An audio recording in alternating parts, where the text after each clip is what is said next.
IPL ഒരാഴ്ച പിന്നിടുമ്പോൾ പല വമ്പൻ ടീമുകളും പിന്നിലേക്ക് മറിയുന്ന കാഴ്ചയാണ് കാണാൻ സാധിക്കുന്നത്.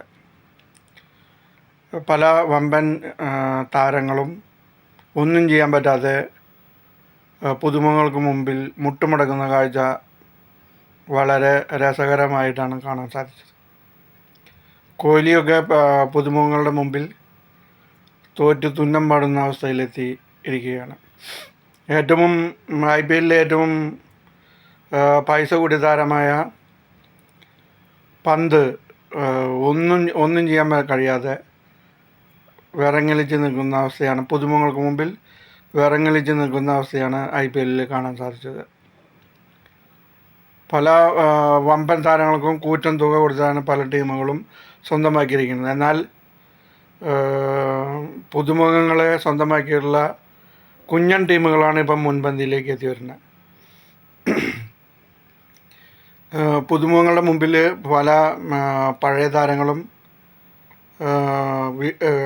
വിക്കറ്റിന് മുന്നിൽ വിറക്കുന്ന അവസ്ഥ കാണാനായിട്ട് പറ്റി. ഇതെല്ലാം സൂചിപ്പിക്കുന്നത് വമ്പൻ എന്നുള്ളൊരു ചിന്താഗതി തകർക്കുന്ന അവസ്ഥയിലുള്ള ഒരു സമീപനമാണ്. ഈ ബോംബെയിലുള്ളൊരു വെങ്കിടേഷ്, അതൊരു പുതുമുഖ താരമായിരുന്നു. ആദ്യത്തേതിൽ തന്നെ 3 വിക്കറ്റ് എടുത്തു, പിന്നത്തേതിൽ 1 വിക്കറ്റ് എടുത്തു. അങ്ങനെ പുതുമുഖങ്ങൾ തിളങ്ങുന്ന അവസ്ഥയാണുള്ളത്. അതായത് 30 ലക്ഷം, 20 ലക്ഷം, 30 ലക്ഷം ഈ നിലയ്ക്കുള്ള ആളുകളാണ് കൂടുതൽ റണ്ണെടുക്കുന്നതും വിക്കറ്റുകൾ എടുക്കുന്നതും എല്ലാം ചെയ്യുന്നത്.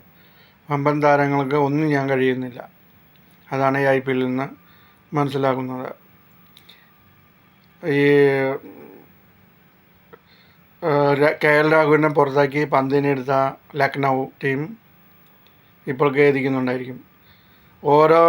കഴിഞ്ഞ സീസണിൽ ഓരോ മാച്ച് തോറ്റു കഴിഞ്ഞാലും KL രാഹുലിനെ ചീത്ത വിളിക്കുന്ന അവസ്ഥയാണ് ഉണ്ടായിരുന്നത്. എന്നാൽ ഇപ്പോൾ ഓരോ ഇത് തോൽക്കുമ്പോൾ പന്തിനെ എന്തുകൊണ്ടാണ് ചീത്ത വിളിക്കാത്തതെന്നാണ് എൻ്റെ സംശയം. അപ്പോൾ പാവങ്ങളെ ഒന്നും പ്രതികരിക്കാത്തവരെ എന്തും ചീത്ത വിളിക്കാമെന്നുള്ളൊരു കണ്ടീഷനാണ് ഈ ടീം മാനേജർമാർക്കുള്ളത്. അവർ കരുതുന്നത് പണം മുടക്കി കഴിഞ്ഞാൽ അവർ ഏറ്റവും വലിയ രാജാവായി എന്നാണ്. അതല്ല അതിൻ്റെ അർത്ഥം. നല്ല രീതിയിൽ കളിക്കുന്നവർക്ക് പ്രൊമോഷൻ കൊടുക്കുന്ന ഒരു രീതിയായിരിക്കണം IPL എന്നുള്ള സംവിധാനം. അതല്ലാതെ കുറേ പണമിറക്കി വമ്പന്മാരെ കയറ്റി അവർക്ക് പണം കൂടുതൽ കൊടുക്കുന്ന അവസ്ഥയല്ല വേണ്ടത്. താഴെക്കിടയിലുള്ള പ്ലെയർമാരെ കയറ്റി കൊണ്ടുവരുന്ന ഒരു അവസ്ഥയും കൂടി അതിൽ നടത്തേണ്ടതുണ്ട്. അതാണ് IPL ഇപ്പോഴത്തെ സീസണിൽ കണ്ടുപിടിക്കുന്നത് വളരെ നല്ല അറ്റംപ്റ്റ്. പുതുമുഖങ്ങൾ കയറി വരട്ടെ, അവർക്കാവട്ടെ അവസരം. കേരളത്തിലാകട്ടെ മുന്നേ IPL ടീമുണ്ടായിരുന്നു. പിന്നീട് പണം മുടക്കാൻ ആരുമില്ലാത്ത അവസ്ഥയിൽ അത് ഉപേക്ഷിക്കേണ്ടതായിട്ട് വന്നു. നമ്മളെ കേരള ക്രിക്കറ്റ് അസോസിയേഷൻ ഇങ്ങനത്തെ കളികളെയോ കളിക്കാരെയോ പ്രോത്സാഹിപ്പിക്കുന്നില്ല. ഇപ്പോൾ കേരളത്തിൽ നിന്നുള്ളതാണ് വെങ്കടേഷ് എന്ന് പറഞ്ഞുള്ള ബോളർ. ആൾ അധികം കളിച്ചിട്ടുണ്ടാവില്ല എന്ന് എനിക്ക് തോന്നുന്നത്. KCA കണ്ടിട്ട് പോലും ഉണ്ടാവില്ല എന്ന് തോന്നുന്നു ഈ പ്ലെയറിനെ. അതാണ് നമ്മളെ കേരളത്തിൽ ഇങ്ങനെ KCA എന്നുള്ള സംഘടന ഉണ്ടെങ്കിലും കളിക്കാരെ പ്രോത്സാഹിപ്പിക്കുന്നില്ല. നമ്മളവിടെ ഒത്തിരി കളിക്കാരുണ്ട്, അവരെ തന്നെ കയറ്റി കൊണ്ടുവരാനുള്ള ഒരു നടപടിയും ചെയ്യുന്നില്ല. സഞ്ജു സാംസണാണ് ആകോടിയിട്ടുള്ളത്. ആളിനെ പോലും പിന്നിലേക്ക് വലിക്കുന്ന ഒരു നയമാണ് KCA ചെയ്യുന്നത്. KCA എന്തോ ഒരു സംഭവം പോലെ പിടിച്ചു നിൽക്കുന്ന കുറേ പ്രസിഡൻറ്റും സെക്രട്ടറിയാണ് KCAയുടെ തലപ്പത്തുള്ളത്. അതുകൊണ്ടാണ് കേരളത്തിൽ നിന്ന് ടീം അംഗങ്ങൾ കൂടുതലും വരാത്തത്. പിന്നെ നമ്മുടെ ആകെക്കൂടിയുള്ളതാണ് കേരള ബ്ലാസ്റ്റേഴ്സ്. കേരള ബ്ലാസ്റ്റേഴ്സിൻ്റെ ഫുട്ബോളിൻ്റെ ഈ ബ്രാൻഡ് അംബാസഡറായിട്ട് സച്ചിനെയാണ് വെച്ചിരിക്കുന്നത്. യഥാർത്ഥത്തിൽ സച്ചിനെയാണ് വയ്ക്കേണ്ടത്. സച്ചിൻ ക്രിക്കറ്റ് ആയിട്ടുള്ള ബന്ധപ്പെട്ടാണ്. ഈ ഫുട്ബോളിൻ്റെ